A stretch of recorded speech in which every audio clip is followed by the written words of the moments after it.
નમસ્કાર, સીએનબીસી બજાર પર આપનું સ્વાગત છે. આપ જોઈ રહ્યા છો પ્રોપર્ટી ગુરુ અને હું છું ઝરણા અલકંટી. અને પ્રોપર્ટી ગુરુનો આ એપિસોડ ખાસ એપિસોડ છે કારણ કે બે મોટી ઇવેન્ટ જેને આપણે પાછલા અઠવાડિયામાં વિટનેસ કરી છે, જેની સીધી ઇમ્પેક્ટ રિયલ એસ્ટેટ ઉપર થતી હોય છે. તો આપણે આરબીઆઈની ક્રેડિટ પોલિસી આવતા જોઈ અને 5 વર્ષ પછી રેટ કટની અહીંયા આગળથી શરૂઆત થતી આપણને દેખાય છે. 0.25% રેટ કટ કે 25 બેસિસ પોઈન્ટનો રેટ કટ આપણે કહી શકીએ તે અહીંયા આગળથી આરબીઆઈ દ્વારા આપવામાં આવતો દેખાયો છે.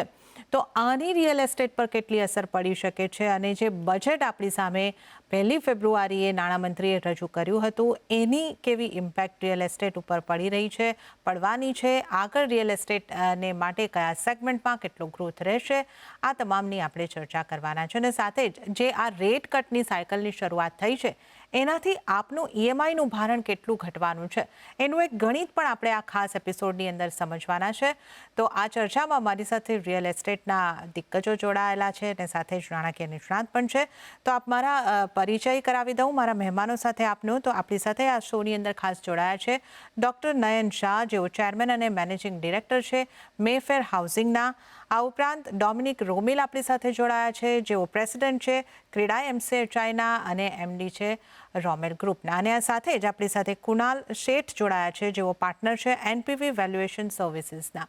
તો આપ ત્રણેયનું ખાસ સ્વાગત કરવા માંગુ છું પ્રોપર્ટી ગુરુના આ એપિસોડ પર. નયનજી, શરૂઆત આપની સાથેથી ચર્ચાની કરવા ઈચ્છીશ કે સૌથી પહેલાં આપણે રેટ કટની વાત કરી લઈએ. 5 વર્ષ બાદ રેટ કટની આરબીઆઈ દ્વારા શરૂઆત કરવામાં આવી છે. 0.25 બેસિસ પોઈન્ટ કે પછી આપણે 0.25%ના રેટ કટની જાહેરાત અહીંયા આગળથી કરવામાં આવી છે. તો બીજી ગ્લોબલી કન્ટ્રીઝમાં આપણે જોયું કે રેટ કટની શરૂઆત પહેલાં થઈ ગઈ. ભારતમાં થોડી મોડી થઈ છે રેટ કટની શરૂઆત. પણ આ રેટ કટ જે આવ્યો છે રિયલ એસ્ટેટ ઉપર આની કેવી અસર, રિયલ એસ્ટેટ માટે આ રેટ કટ કેટલો મહત્વનો? થેન્ક યુ બેન. બહુ આનંદ છે તમારી સાથે આજે બહુ વખત પછી સાથે ચર્ચા કરવાનો. અને આ રેટ કટથી બેન જો હું પહેલી વાત કહું તો એ છે કે consumer sentiment is the most important thing in any market. માર્કેટમાં જો લોકો એમ કે ખરીદવું છે તો એક સેન્ટિમેન્ટના હિસાબે ભલે ઇન્ડેક્સ વધારે જતું હોય તો લોકો ખરીદતા હોય છે. અને જ્યારે એમ કે વેચવું છે તો મારા હિસાબે આની સૌથી મોટી અસર એમાં પડવાની છે કે કન્ઝ્યુમર સેન્ટિમેન્ટ બહુ પોઝિટિવ થવા લાગ્યો છે. આના હિસાબે પોઝિટિવ તો હતો પણ એમાં ઓર પોઝિટિવ થયો. અને બીજી એક વસ્તુ કહું, કન્ઝ્યુમર સેન્ટિમેન્ટ સિવાય જે લાખો કરોડો ઘર જે લોકોએ લોન લીધેલી, હાઉસિંગ લોન, એ લોકોનું બર્ડન થોડું ઘણું હળવું થયું છે. અને હળવું હોવાથી જે એ લોકોનું કન્ઝ્યુમર સ્પેન્ડિંગ વધશે ને, અને કન્ઝ્યુમર સ્પેન્ડિંગથી જે 5 ટાઈમ્સ, 7 ટાઈમ્સ, 9 ટાઈમ્સ, એ તો શેઠ કુલાનભાઈ જ આપણને કહી શકશે, એની જે મલ્ટીપ્લાયર ઇફેક્ટ થશે ને, તો મારા હિસાબે આ બે મને એવું લાગે છે કે બહુ મોટા ઇમ્પેક્ટ છે કે જે માર્કેટને એક અલગ લેવલ પર લઈ જશે. ઓકે, તો અહીંયા આગળથી આપણે જે વાત કરી રહ્યા છે કે કન્ઝ્યુમરની પાસે એના હાથમાં પૈસા વધારે રહે એવો પ્રયાસ આ બજેટમાં પણ છે. અને હવે અહીંયા આગળથી એક રેટ કટ દ્વારા પણ સરકારની આ નીતિને અહીંયા આગળથી વેગ મળતો દેખાઈ રહ્યો છે. તો આપણે ખાસ આશા રાખી રહ્યા છે કે ઘર ખરીદારોને પણ એમના ઘર ખરીદવાના ડિસિઝન મેકિંગમાં આનો એક ઇમ્પેક્ટ થશે. જે રીતે નયન સરે સમજાવ્યું, સેન્ટિમેન્ટલ ઇફેક્ટ પણ ખાસી અહીંયા આગળથી રહેતી હોય છે. તો ડોમિનિક સર, આપ કઈ રીતે જોઈ રહ્યા છો આ રેટ કટને? કસ્ટમર્સના, ઘર ખરીદારોના સેન્ટિમેન્ટ આપને સુધરતા લાગી રહ્યા છે? ઘરોની માંગમાં આ રેટ કટથી એક સુધારો આવતો દેખાઈ શકે? અને હજી આપણે કહી શકીએ કે આ એક રેટ કટ સાયકલની શરૂઆત છે. આગળ આ આખી રેટ કટની સાયકલ ચાલી શકે એવી સંભાવના આપણે જોઈ રહ્યા છે. તો આપના મતે આ આરબીઆઈ પોલિસીમાં આવેલો રેટ કટ કેટલો મહત્વનો રિયલ એસ્ટેટ માટે? જનાબેન, રેટ કટ બહુ સારું કહેવાય, પણ એમાં મોટી વાત શું છે, આ બધી લિંક છે આપણે એમસીએલઆર પર. તો આ બેંક જ્યાં સુધી કટોતી નહીં કરે ત્યાં સુધી એન્ડ ગ્રાહકને ફરક નહીં પડે. એક વાત એ છે, કારણ શું છે, આપણે 250 બેસિસ પોઈન્ટ વધી ગયા હતા રેપો રેટની, અને 1.8 म्हणजे 1.180 બેસિસ પોઈન્ટ આપણો ઓછો કરે બેંકે. તો બેંક કેવી રીતે પાસ ઓન કરે એ બહુ મહત્વની વાત છે. આ MCLR ના રેટ ઓછું કરીને જ્યાંથી બધાના રેટ કટ ઓછું થશે. સમજો આપણે ગિરાકના હવે જે હાઉસિંગ લોન છે એ 9 પર છે, એ 8.9 કરે, 8.85 કરે, એની ઉપર એ ડિપેન્ડન્ટ છે. તો બેંકો ને હવે આ એક સિગ્નલ આવી ગઈ RBI ની કે હવે રેટ કટ થવાનું છે, તો એ સામે એને પાસ ઓન કરવું જોઈએ. એ બહુ મહત્વની વાત છે. એક વાત એ છે. બીજી વાત છે જે આપણે અંતમંત્રીને જે આપણે ફાઇનાન્સ મિનિસ્ટરે કર્યું છે, પબ્લિકના હાથમાં બહુ પૈસા જે ટેક્સેશન સ્લેબ વધારી નાખ્યું છે, તો એની અસર કે થોડો રાહત મળી ગઈ છે એમાં. તો બે સાથે હવે બેંકો ખાસ એનું MCLR રેટ ઓછું કરવું પડે અને એન્ડ ગ્રાહકને ફાયદો મળે. પણ સેન્ટિમેન્ટ બહુ સારું કહેવાય. હા, ઓકે, તો રેટ કટથી સેન્ટિમેન્ટની અંદર તો એક ખાસો સુધારો આપણને જોવા મળી શકે છે, પણ હવે બેંકો દ્વારા રેટ પાસ ઓન થવો જોઈએ, MCLR રેટમાં પણ અહીં આગળથી એક ફેરફાર થવા જોઈએ, તો ત્યારે આ ફાયદો ગ્રાહકો સુધી પહોંચતો દેખાઈ શકે છે. કુનાલજી, આપની પાસેથી આખું ગણિત સમજવું છે, પણ સૌથી પહેલો પ્રશ્ન તો મારો આપને એ રહેશે કે તમે કઈ રીતે જોઈ રહ્યા છો આ રેટ કટને? એની રિયલ એસ્ટેટના દ્રષ્ટિકોણથી આપણે જોઈએ તો કઈ રીતની ઇમ્પેક્ટ આવતી દેખાઈ શકે? એ ડોમિનિકભાઈ જે રીતે કીધું એ પ્રમાણે મને પણ લાગે છે કે આ ડબલ બોનાન્ઝા છે મિડલ ક્લાસ માટે. એક તો બજેટમાં ખાસા ઇન્કમ ટેક્સના દરોમાં ફેરફાર કરવામાં આવ્યો છે, અને સાથે સાથે RBI જે મે 2020માં છેલ્લે બેઝિસ પોઈન્ટ ઘટાડેલા રેપો રેટ, હવે પછી લગભગ 5 વર્ષે આ ઘટાડો આવ્યો છે 25 બેઝિસ પોઈન્ટનો. એ બંનેની ઇમ્પેક્ટ મને લાગે છે કે એક તો સેન્ટિમેન્ટ સારા એવા બૂસ્ટ કરશે અને રિયલ એસ્ટેટની અફોર્ડેબિલિટી ખાસી વધારશે. એક ડેટા જો હું તમને આપું તો એવું છે કે નેશનલ હાઉસિંગ બેંકનો એક ડેટા અમે જે રિસર્ચ કર્યો એમાં એવું આવ્યું છે કે લગભગ 7 શહેરોમાં નવા જે રહેણાંક પ્રોજેક્ટ લોન્ચ થયા, જેમાં 2023ની તુલનામાં 60% યુનિટમાં ઘટાડો થયો, પણ સામે લગભગ 16% જેટલો વેલ્યુમાં વધારો થયો છે. આ ડેટા એવું દર્શાવે છે કે પ્રીમિયમ હાઉસિંગની ડિમાન્ડ ઘણી વધી રહી છે. તો મને એવું લાગે છે કે હવે આ રેટ ઘટાડાને કારણે અને ઇન્કમ ટેક્સમાં આપેલા ફાયદાને કારણે મધ્યમ વર્ગ વધારે હાઉસિંગ પરચેસ પર, હોમ લોન પર શિફ્ટ થશે, અને જે અફોર્ડેબલ કેટેગરી કે મિડ સેગમેન્ટ કેટેગરી છે એની ડિમાન્ડ વધવી જોઈએ. ઓકે, તો અહીંયા આગળથી આપણે જે રીતે જોઈ રહ્યા છો કે બજેટમાં જે એક કન્ઝ્યુમરના હાથમાં આપણે કહી શકીએ કે કરદાતાના હાથમાં એક વધારે પૈસા જળવાય એની એક વાત કરવામાં આવી છે, ટેક્સમાં રાહત આપીને, અને રેટ કટ પણ આવી છે. તો જે રીતે આપણે અહીંયા આગળથી વાત કરી, મધ્યમ વર્ગ માટે એક ડબલ બોનાન્ઝા જેવી વાત છે. નયનજી, આપની પાસેથી અહીંયા આગળથી એક ખાસ મહત્વનો પ્રશ્ન, જે આપણે આ બજેટ કે રેટ કટ પહેલાંથી જ્યારે આપણે 2024ના વર્ષને મૂલવી રહ્યા હતા, એના જે લેખાજોખા આવ્યા હતા ત્યારથી જ ઉદ્ભવતો દેખાયો છે કે 2024માં આપણે જોયું લક્ઝરી સેગમેન્ટ, એનો ઉલ્લેખ અહીંયા આગળથી કૃણાલભાઈએ પણ કર્યો, લક્ઝરી સેગમેન્ટ, પ્રીમિયમ સેગમેન્ટના ઘરો ખાસ્સા વેચાયા, એની ડિમાન્ડ પણ વધતી દેખાય, એના પ્રોજેક્ટ લોન્ચ પણ વધતા દેખાય, અને અફોર્ડેબલ સેગમેન્ટ ક્યાંક ને ક્યાંક થોડુંક પાછળ રહેતું દેખાયું છે. હવે આપ પણ બધા જ પ્રકારના પ્રોજેક્ટ કરો છો, આપના પણ અફોર્ડેબલ હાઉસિંગના પણ પ્રોજેક્ટ છે, તો આપનો દ્રષ્ટિકોણ જાણવો હતો કે અફોર્ડેબલ હાઉસિંગની હાલની સ્થિતિને તમે કઈ રીતે જુઓ છો, અને હવે જે રીતનું ગવર્મેન્ટનું બજેટના થ્રુ કે રેટ કટના થ્રુ જે નીતિઓ આવતી દેખાય છે, એનાથી અફોર્ડેબલ હાઉસિંગને બૂસ્ટ મળશે? બેન, તમારો સવાલ બહુ જ ઓન ધ ડોટ છે. બેઝિકલી છે ને, હાઉસિંગ માર્કેટ એક પિરામિડ જેવું છે. આ પિરામિડમાં ટોપમાં આપણે શું લક્ઝરી પ્રીમિયમ જોઈએ ને, અને બેઝમાં આપણે અફોર્ડેબલ આખું જોઈએ. હવે આ અફોર્ડેબલમાં પણ બેન કેવું છે કે, જેમ ડોમિનિકભાઈ પણ હવે સમજાવશે, કે દરેક સ્ટેટમાં, દરેક સિટીમાં એની અફોર્ડેબિલિટી, જે અહીંયા થાણામાં અફોર્ડેબલ ઘર એટલે 65-70 લાખનું, અને એ જ 65-70 લાખનું ઘર અમદાવાદમાં કે સુરતમાં કે બીજી જગ્યા પર it is considered as mid luxury. તો MMRમાં શું થયું છે કે MMRમાં જે ડિમાન્ડ છે ને એ એક્સપાન્ડ થઈ છે.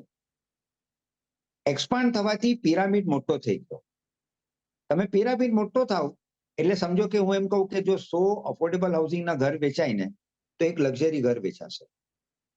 તો નીચેનું જે પિરામિડ એટલું વાઇડ થઈ ગયું છે હવે, બીકોઝ મહારાષ્ટ્ર સરકારે લાખો કરોડો રૂપિયા ઇન્ફ્રાસ્ટ્રક્ચર પર નાખ્યા પછી એક હવે એવી વસ્તુ આવી રહી છે કે 1 સિટી 1 પ્રાઇસ, 1 લોકેશન 1 પ્રાઇસ.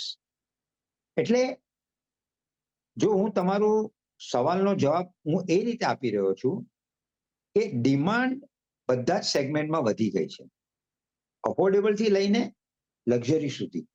અને હું એવું એક્સપેક્ટ કરું છું કે આવતા 5 થી 7 વર્ષ માટે આ rate of growth of 10 to 20% આ રેટ ઓફ ગ્રોથ ચાલુ જ રહેવાનો છે in terms of demand and in terms of supply.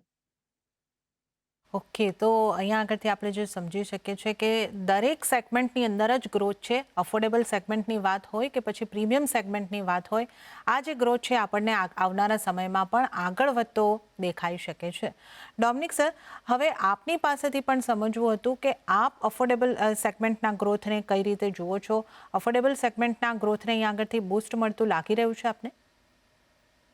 પહેલા તો કુનાલભાઈને થોડું જે એમને એનાલિસિસ આપી છે, હું મહારાષ્ટ્રની હિસાબે વાત કરું તો મહારાષ્ટ્રમાં શું 2 ઇલેક્શન હતા અને ઘણી બધી આપણે રિસ્ટ્રિક્શન હતી, એટલે એની માટે એ ડ્રોપ નથી, કારણ અમારો લોન્ચ જ નથી થયું, કારણ અમારે એન્વાયરમેન્ટ પ્રોબ્લેમ હતું, અમારા ડિફેન્સનું પ્રોબ્લેમ હતું, સિવિલ એવિએશનનું પ્રોબ્લેમ હતું આખી મહારાષ્ટ્રમાં. તો એની માટે થોડો અમારા લોન્ચ ઓછા થાય કે એના sales have not stop. Sales સારા છે અને પ્લસ ખાસા 100% વધી ગયા છે ભાવ. એ એક વાત છે. બીજી જે વાત જે નયનભાઈ કીધું છે, અમારું શું માંગ છે બેન કે ડેફિનેશન તમે રાખો છો એક, પણ રેડી રેટના લેન્ડના રેટ એ અલગ અલગ છે, city wise, village wise, road wise. તો એનું કમ્પેરિઝન નહીં થઈ શકે, કારણ મુંબઈમાં ખાસા 300 ફૂટનો ફ્લેટ બને છે જેમાં એસઆરને આપણે મફત આપીએ છીએ. તો એ આપણા પણ એનું રેડીના રેટ ગણવા જશો ને તો 45 લાખ 60 લાખની ઉપર થાય છે. તો એટલે મુંબઈમાં ક્વોલિફાય નથી થતા. તો ડેફિનેટલી જે આપણે કીધું છે અફોર્ડેબલ હાઉસિંગ ચાલુ છે.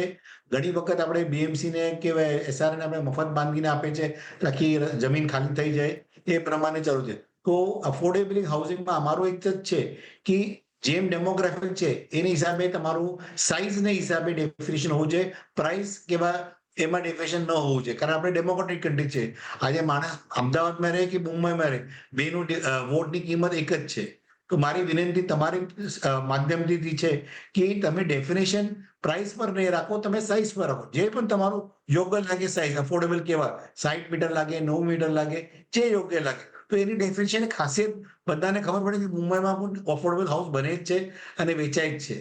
પણ જ્યારે તમે પ્રાઇસ રાખશો તો લેન્ડ રેટ એટલી બધી હાઈ છે અમારી, તો અમે લોકો વેચી નથી શકતા, કારણ વેચે તો પછી ઇન્કમ ટેક્સના 2 ગફલા થાય, સેલર એન્ડ પરચેસ 43 અને 56 ઇન્વોક થાય છે કાયદામાં. તો મારી વિનંતી છે, બાકી માર્કેટ સેન્ટિમેન્ટ બહુ સારું છે. નયનભાઈ જે પ્રિડિક્ટ કર્યું છે 20% વધશે, ભાવ પણ વધશે અને પ્રોડક્શન પણ વધશે, એ પ્રમાણે અમારો અંદાજ છે. કુનાલજી, હવે આપની પાસેથી આવવા માંગીશ અને આ સૌથી મહત્વનો પ્રશ્ન જે આજે અમારે તમારી પાસેથી સમજવો છે કે 25 બેઝિસ પોઈન્ટ કે 0.25% રેટ કટ, એટલે આની સીધી અસર કઈ રીતે આવી શકે જેમની હોમ લોન ચાલી રહી છે એમના ઉપર? જો તમે અમને થોડું સમજાવી શકો એક એક્ઝામ્પલ સાથે. શ્યોર જંખાબેન, હું એ તમને એક એક્ઝામ્પલ દ્વારા સમજાવીશ કે સમજો કે આજે કોઈની 25 લાખની હોમ લોન છે અને એના હોમ લોનના રેટમાં 0.25%નો ઘટાડો થાય અને એની જો ટેન્યોર એટલે બાકીની લોન અવધિ 20 વર્ષની હોય તો લગભગ એને આ ઈએમઆઈ રેટ ઘટવાને કારણે ઈએમઆઈમાં જે ઘટાડો થશે એને કારણે લગભગ 1 લાખ રૂપિયાનો ટોટલ ટેન્યોર પર ફાયદો થાય. પણ બીજી એક રીતે પણ એની ગણતરી કરવી જરૂરી છે અને જે હોમ લોન ધારકો માટે વધારે બેનિફિશિયલ છે એ એવું છે કે એ લોકો ઈએમઆઈ જો જે કન્ટિન્યુ હતો એમનો જૂનો, એ ઈએમઆઈ કન્ટિન્યુ રાખે, એ જ અમાઉન્ટથી હોમ લોન પે કરતા રહે, તો જે ટોટલ 20 વર્ષ છે એની અવધિ ઘટીને 19 વર્ષ અને 1 મહિનો થઈ જશે લગભગ, એટલે 11 મહિનાની અવધિ ઘટશે અને 11 મહિનાની અવધિ ઘટવાને કારણે એમને હોમ લોન ધારકોને લગભગ 2,30,000નો ફાયદો થશે. તો મારા મતે એ બીજો ઓપ્શન વધારે એડવાઇઝેબલ છે અને એમાં વધારે લાભ છે. ઓકે, તો આ એક સીધી ઇમ્પેક્ટની અહીંયા આગળથી આપણે વાત કરી રહ્યા છે. આપ જે રીતે આપના સ્ક્રીન ઉપર જોઈ શકો છો, આ ઉદાહરણ 20 લાખની લોન 20 વર્ષ માટે જો છે તો એને માટે તૈયાર કર્યું છે. તમારું ઈએમઆઈ પહેલાં જે આવતું હતું લગભગ 21,695, આ રેટ કટનો લાભ તમને મળશે તો 21,301 આવશે. એટલે આખી લોનની ટેન્યુર દરમિયાન તમે જે વ્યાજ ચૂકવી રહ્યા છો એ 27,06,938 થતું હતું, હવે 26,12,393 થશે. એટલે અહીંયા આગળથી તમારું જે સેવિંગ છે એ લગભગ જે થઈ રહ્યું છે 94,545 રૂપિયા જેટલું તમે ઓછું વ્યાજ ચૂકવી રહ્યા છો. અને જો તમે ટેન્યુઅરમાં ફેરફાર કરશો, જે વધારે વ્યાજબી છે, તમારે આટલા જ જે તમે ઈએમઆઈ ભરી રહ્યા છો, એટલે અહીંયા 21,695નું એ જ ઈએમઆઈ ચાલુ રાખો, તમારું ટેન્યુઅર બદલાઈ જશે, 11 મહિનાનો સમયગાળો ઘટી જશે, 240 મહિનાની જગ્યાએ તમારી હોમ લોન 229 મહિનામાં પચશે અને તમને જે લાભ થશે 2,31,529નો. તો આ અફોર્ડેબલ સેગમેન્ટના ગ્રાહકો માટે મોટો ફરક છે. અને તમારી લોન મોટી હશે, 20 લાખ કરતાં મોટી લોન આપની હોય એ ઘણી જ સ્વાભાવિક વસ્તુ છે. મુંબઈ જેવા શહેરમાં તમારી લોન સામાન્ય રીતે 80 લાખની તો હશે, તો આ ફાયદો લગભગ વધતો પણ દેખાઈ શકે છે. તો તમારે તમારી બેંકનો સંપર્ક કરવાનો છે અને જો વ્યાજદરનો કાપ આપોઆપ પાસ ન થયો હોય તો તમારે એને માંગણી કરવી પડશે કે તમારું વ્યાજ જો હોમ લોન ચાલી રહી હોય તો આ રેટ કટનો લાભ તમને મળે. તો આ આપણે અહીંયા આગળથી ખાસ ચર્ચા કરી લીધી રેટ કટના લાભની. નયનજી, હવે આપની પાસેથી એ પણ ચર્ચા કરી લેવી હતી. આ જે આપે પણ જણાવ્યું, ખાસા લાંબા સમય આપની સાથે ચર્ચા કરવાનો મોકો મળ્યો છે. બજેટમાંથી જે કંઈક અમુક સ્વામી ફંડ આવ્યું છે, એક અર્બન ચેલેન્જ ફંડ આવ્યો છે, આવી અમુક જાહેરાતો થઈ છે, પણ ઇન્ફ્રાના સ્ટેટસ જેવી એક જાહેરાતોની આપણી ખાસા સમયથી માંગણી જે નથી પૂરી થઈ શકી. તો આપ જો અમને ટૂંકમાં જણાવી શકો છો કે આ બજેટમાં આપને શું સારું લાગ્યું અને શું આવ્યું હોત તો સારું થાત? બજેટમાં મારા હિસાબે, જેમ તમે ઓલરેડી કીધું, સ્વામી ફંડ. બેન, તમને જાણીને ઘણો આનંદ થશે કે સ્વામી ફંડે જેટલા પ્રોજેક્ટ અત્યાર સુધી ફાઇનાન્સ કર્યા છે ને હજારો ઘર એ લોકોએ કસ્ટમરને ચાવી મળી શકી છે એના હિસાબે. તો અને એક પણ ડિફોલ્ટ નથી થયો. there is not even a single NPA in the Swami fund. So that is why this time the government has decided to કે આ સ્વામી ફંડને એને ઓર અમાઉન્ટ પણ વધારી દીધો છે. અને આઈ થિંક આના હિસાબે કન્ઝ્યુમરને રિયલ એસ્ટેટ ઉપર જે વિશ્વાસ છે ને એ વિશ્વાસ એક અલગ જ લેવલ પર પહોંચાડશે. ફોર એક્ઝામ્પલ, હું તમને કહું કે આરબીઆઈ કે વર્લ્ડની કોઈ પણ રિઝર્વ બેંક શું કરે કે કોઈ બેંક ઢીલી પછી થતી હોય તો એ વીક બેંકને કોઈ સ્ટ્રોંગ બેંક સાથે ઇમિડિયેટલી મર્જ કરી દે અને જેટલા ડિપોઝિટર્સ છે એના પૈસા ટોટલી સેફ રહેતા હોય છે. તો સેમ વે આ સ્વામી ફંડથી જે અટકેલા પ્રોજેક્ટ ચાલુ થશે ને, તો એના હિસાબે કન્ઝ્યુમર સેન્ટિમેન્ટ અને કન્ઝ્યુમરનો વિશ્વાસ રિયલ એસ્ટેટ ઉપર એક નેક્સ્ટ લેવલ પર પહોંચશે. આ પહેલી વસ્તુ. બીજી વસ્તુ, ગવર્મેન્ટે બહુ ક્લિયર હવે સમજી લીધું છે આ જે મૂવ્સ આવ્યા છે ને બેન, અને આ ફિલોસોફી આપણે સમજવી બહુ ઇમ્પોર્ટન્ટ છે. 20 વર્ષ પહેલા કિસાન એની ખેતી વધારે કઈ રીતે કરી શકે એમાં પૈસા જતા હતા. હવે છેલ્લા 10 વર્ષથી સરકાર સમજી ગઈ છે કે ભારતને જો 5 ટ્રિલિયન ઇકોનોમી કરવી હશે કે 10 ટ્રિલિયન ઇકોનોમી કરવી હશે તો એગ્રીકલ્ચરની સાથે સાથે અર્બન રિયલ એસ્ટેટ વેલ્યુઝ જો વધશે. યુએસએમાં 60% of the economy is real estate. ઇન્ડિયામાં ઇટ ઇઝ નોટ ઇવન 9%. તો સરકાર હવે સમજી ગઈ છે કે આ અર્બન ચેલેન્જ ફંડ, અને એટલે અર્બન ચેલેન્જ ફંડનો મતલબ શું છે કે જ્યાં જ્યાં વીકનેસીસ છે શહેરમાં એને સ્ટેટ, ગ્રામ પંચાયત છે, પ્લાનિંગ ઓથોરિટી છે, એને 1 લાખ કરોડ રૂપિયાનું એ લોકોએ કમિટમેન્ટ કર્યું છે. તો મારા હિસાબે આ વસ્તુ હવે દર વર્ષે વધતી રહેશે અને આવતા 10 વર્ષ માટે આ ફિગર વધતો રહેશે. અને એના હિસાબે ઓલ ઓવર ઇન્ડિયામાં there is going to be tremendous boost in the wealth and the pricing of real estate. Okay, તો અહીંયા આગળથી આપણે બજેટમાં આવેલા સ્વામી ફંડની પણ વાત કરી અને અન્ય રિયલ એસ્ટેટની અસરની પણ વાત કરી. પણ હવે સમય થોડો ઓછો છે, તો ડોમિનિક સર આપની પાસેથી અને કુનાલજી આપની પાસેથી પ્રશ્ન મારો એક છે, દ્રષ્ટિકોણ હું આપની પાસેથી બંને માટેથી અલગ અલગ લેવા માંગુ છું. ડોમિનિકજી, આપ એ જણાવો કે આપ રિયલ એસ્ટેટ ક્ષેત્રે ડેવલપર તરીકે કાર્યરત છો. ડેવલપરના દ્રષ્ટિકોણથી આપ કઈ રીતે જુઓ છો? આગળ હોમ બાઇંગ કઈ રીતે આવી શકે છે?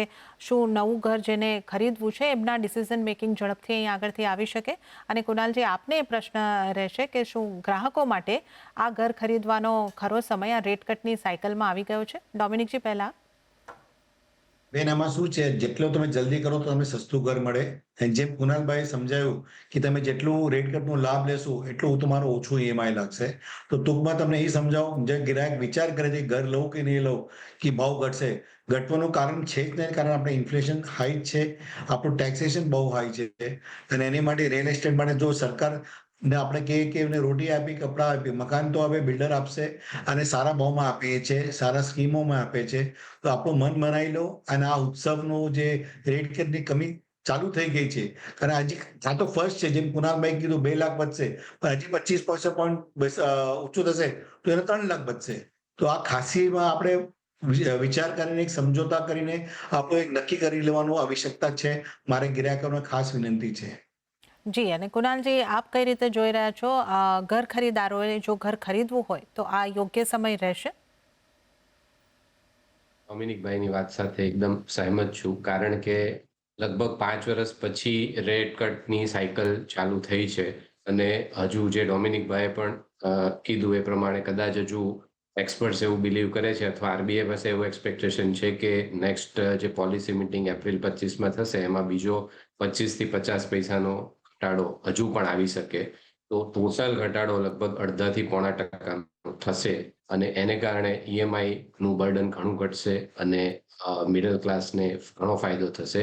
તો આજે રેટ કટ સાયકલની શરૂઆત થઈ છે, અને જે ડોમિનિકભાઈએ કીધું કે ડેવલપરો પણ સારી ઓફર્સ આપી રહ્યા છે, તો આ ઘણો સારો સમય છે અત્યારે હોમ લોન લઈ અને ઘર ખરીદવાનો, કારણ કે આ રેટ કટ સાયકલની શરૂઆત છે. આગળ હજુ વધારે ફાયદો થઈ શકશે. એટલે તમે જેટલું વહેલું ઘર લેશો, વહેલી હોમ લોન લેશો, એટલો તમને આ રેટ કટ સાયકલનો વધારે અને વધારે ફાયદો થઈ શકે છે. તો પ્રોપર્ટી ગુરુના તમામ દર્શકોને પણ અહીંયા આગળથી લાભ મળતો દેખાઈ શકે છે. જો ઘર ખરીદવું હોય તો આપ ઝડપથી ઘર ખરીદો અને રેટ કટની સાયકલનો લાભ આપના ચોક્કસપણે મેળવી શકો છો. ત્યારે જ પ્રોપર્ટી ગુરુના આ એપિસોડમાં ભાગ લેવા બદલ ડૉક્ટર નયન આપનો, ડોમિનિકજી આપનો અને કુનાલજી આપનો ખૂબ ખૂબ આભાર. આપ અમારી સાથે આ ખાસ એપિસોડમાં જોડાયા, આપનો ખૂબ ખૂબ આભાર. તો પ્રોપર્ટી ગુરુના આ એપિસોડની અંદર તો આટલું જ. આપને યાદ કરાવી દઉં કે પ્રોપર્ટીના ખરીદ વેચાણને લગતા આપના સવાલ હોય તો અમને મોકલો propertyguru@nw18.com પર. તો સાથે જ હાલ મને પણ આપશો રજા. વધુ અપડેટ અને સમાચારો માટે આપ જોતા રહો CNBC વિચાર. નમસ્કાર.